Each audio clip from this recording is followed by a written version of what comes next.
আল্লাহ পাক রব্বুল আলামিন মানুষকে সৃষ্টির শ্রেষ্ঠ মর্যাদা দান করেছেন।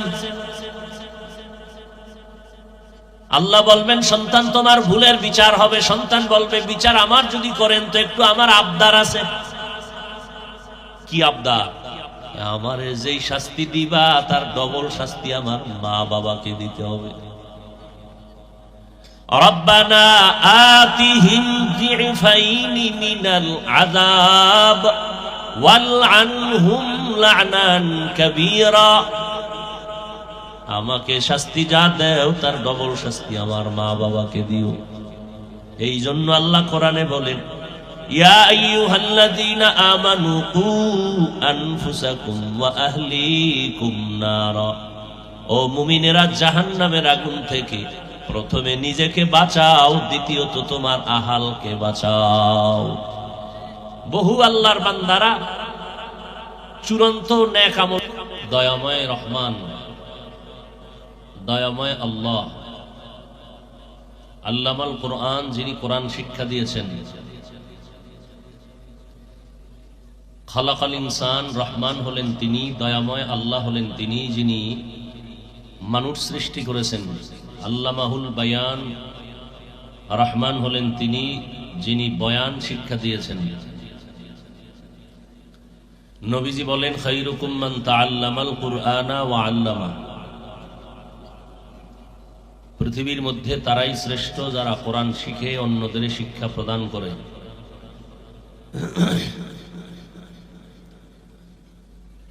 পৃথিবীর মধ্যে আল্লাহ পাক রব্বুল আলামিন মানুষ সৃষ্টি করেছেন এবং এই মানুষকে আল্লাহ সৃষ্টির শ্রেষ্ঠ মর্যাদা দান করেছেন। নূরের সৃষ্টি, ফেরেশতাদের এত দাম নাই, মানুষের যে পরিমাণ দাম।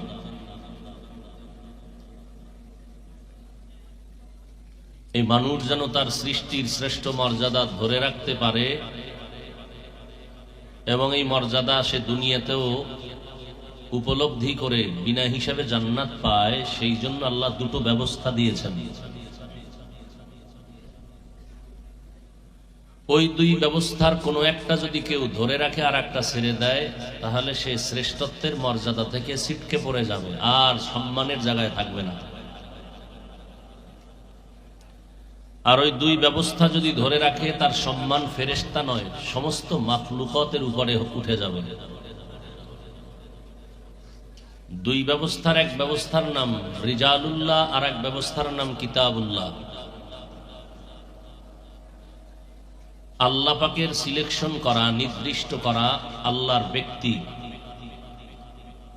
এবং আল্লাহ পাকের পক্ষ থেকে দেওয়া কিতাব। আল্লাহ পাকের দেওয়া ব্যক্তিগুলোর মধ্যে শ্রেষ্ঠ ব্যক্তি হলেন রাহমাতুল-লিল আলামিন। আর আল্লাহ পাকের দেওয়া কিতাব সমূহের মধ্যে শ্রেষ্ঠ কিতাব হলো কুরআনুল কারীম।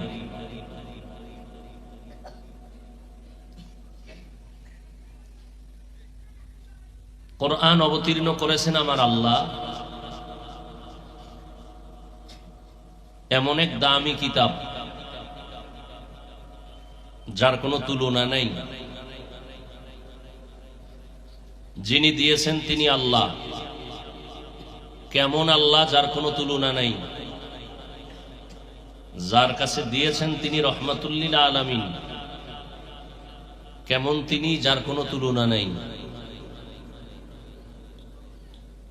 কিতাব দিয়েছেন মানুষের হেদায়াতের জন্য।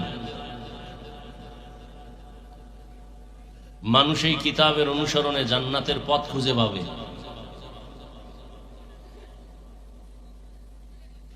এই কিতাব এতটাই দামি, এর সাথে যাদের সম্পর্ক থাকবে তারাও দামি। অনেক দামি কাপড় দিয়া জামা বানাইয়া গায়ে পরি, এই জামার মূল্য নাই কোরআনের সাথে নরমাল কাপড় যে গিলাফ হলো সেই গিলাফের যে মূল্য। পৃথিবীর আল্লাহর দেওয়া সুন্দর শ্রেষ্ঠ দামি কাঠ দিয়া চেয়ার খাট বানাই, ওই খাটের কোনো দাম নাই নরমাল কাঠ দিয়ে যে কোরআনের রেহাল বানানো হয় এটার যে দাম। আপনাদের এই অঞ্চলে বহু সুন্দর বিল্ডিং আছে, টাইলস মোজাইক করা বিল্ডিং, কোটি কোটি টাকা ব্যয় করে বিল্ডিং করা হয়।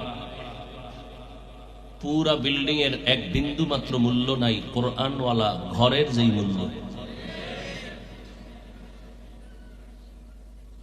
এই কোরআনের কারণে এই মজলিসের মূল্য। কোরআন আসছে রাতের বেলা, রাতের মূল্য। কোরআন দিয়েছেন আল্লাহ রমাজানে, রমাজানের মূল্য। কোন রাতে দিয়েছেন? কদরের রাত, ও রাতের মূল্য। লাগাতার 1000 মাস ইবাদত করলে যা পাবে ওই এক রাতে তা পাবে। আরো আস্তে করে বলেন, 1000 মাস লাগাতার ইবাদত করলে যা পাবে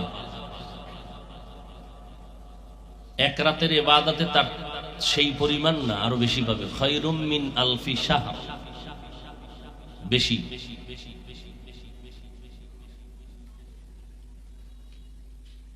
প্রশ্ন হলো 1000 মাস যে ইবাদত করবে সেই মাসগুলোর মধ্যে কি কদর নাই? এটা কেমনে হিসাব মিলবে? মুফাসসিরিনে কেরাম বলছেন না, 1000 মাসের ইবাদতের হিসাব হবে কদরের রাত্র ছাড়া। লাগাতার 1000 মাস ইবাদত করলে যা পাবে এক রাতের ইবাদতে এর থেকে বেশি পাবে।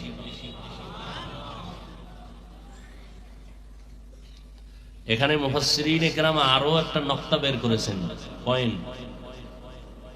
1000 বললেন কেন? 2000 মাস বলতেন, যেহেতু 1000 মাসের বেশি তো 5000 বলতেন। মুফাসসিরিনে কেরাম বলেছেন যে রাসূলের কাছে যখন কোরআন আসছে ওই সময় 1000-এর উপরে গণনা ছিল না, তাহলে 1000-এর বেশি পাবে। বেশি কতটুকু? কিয়ামত পর্যন্ত 1000-এর উপরে যত গণনা বাড়বে, মিলিয়ন, ট্রিলিয়ন, ব্রিলিয়ন যা আছে, কিয়ামত পর্যন্ত আরো যদি আসে এর থেকেও বেশি।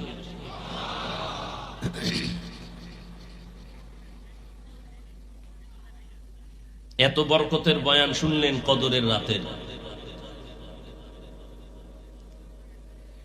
এত সওয়াব। মা বাবার অবাধ্য সন্তান এত বড় বরকতের রাত্র পেলেও নাজাত পাবে না, মুক্তি পাবে না, সওয়াব পাবে না। মা বাবার অবাধ্য যারা,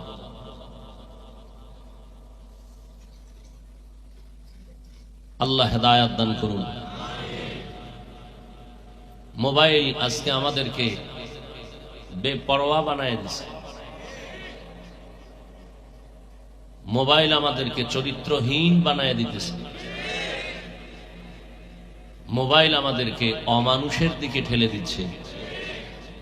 মানুষত্ব নেই, বিবেক দুর্বল, মোবাইলের কারণে চরিত্র দুর্বল। মা বাবার হক সন্তান আদায় করতে পারুক না পারুক, মোবাইলের হক আদায় যথেষ্ট পরিমাণ চলে। আল্লাহ মাফ করুন, এমন একটা ঘর খুঁজে পাওয়া যাবে না যেই ঘরে মোবাইলের দ্বারা সারা রাত কবিরা গুনাহ হয় না। হয়তো ছেলে মোবাইল চালায় সারা রাত, মেয়ে চালায় সারা রাত, না হয় স্বামী বেচারা চালায়, না স্ত্রী চালায় সারা রাত মোবাইলে, ঘুম কেড়ে নিয়া কবিরা গুনাহ, কবিরা গুনাহ, কবিরা গুনাহ।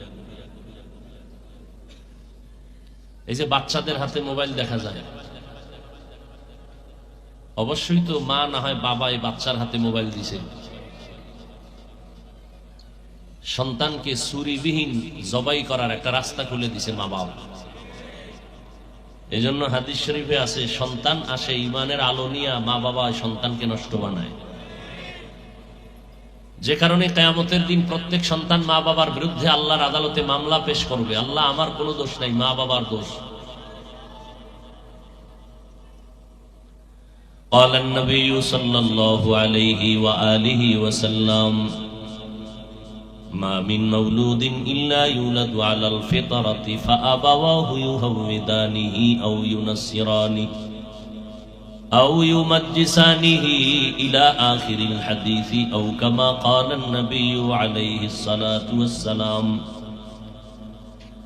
পয়গম্বর বলেন, পৃথিবীতে যত সন্তান ভূমিষ্ঠ হয় ঈমানের আলো নিয়ে জন্ম নেয়, মা বাবা সন্তানটাকে অগ্নি পূজারী বানায়, মা বাবা সন্তানটাকে মূর্তি পূজারী বানায়, মা বাবা সন্তানকে গায়রুল্লাহর গোলাম বানায় দেয়। মা বাপ,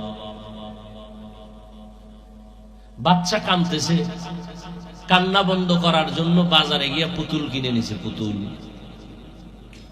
আমাকে হুজুর গো বাচ্চা কানলো তো, কোনোদিন পুতুল তো কোনো হুজুর কিনলো না। বড় কঠিন হালাত।